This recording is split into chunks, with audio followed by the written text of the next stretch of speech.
Ready to unlock the power of A/B testing and personalized user experiences without coding? Let's dive into integrating Google Tag Manager with Optimizr. First, open your Google Tag Manager account and navigate to your container. This is where all the magic happens. We'll use this as a central hub to manage Optimizr and track testing activity. Now, jump over to your Optimizr project. If you don't have one, you'll need to create one. This will be the canvas for your testing campaigns.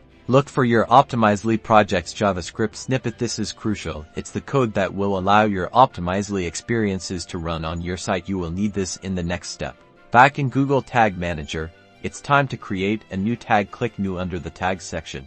In the tag type selection, you'll first select Custom HTML. Then, you'll paste the Optimizr JavaScript snippet you got earlier into the HTML field of your new tag. This tells GTM to load the Optimizr script on your site. Next, you need to create a trigger. This will tell GTM when to fire the Optimizr tag. For this, start by selecting a trigger type and setting it to all pages. This will allow Optimizr to run across your entire site. Give your tag a descriptive name like Optimizr JavaScript snippet. Save your tag configuration and then you will want to save your container.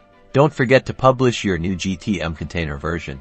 And that's it. You will now have your site loaded with the Optimizr JavaScript snippet. All through GTM. You can now set up your tests and start making data-driven decisions. Use this to start running A/B tests and personalization campaigns to improve your website. This simple integration helps you track performance and user behavior. You are now able to track and measure testing activities better than ever. Don't forget to like and subscribe for more marketing tips.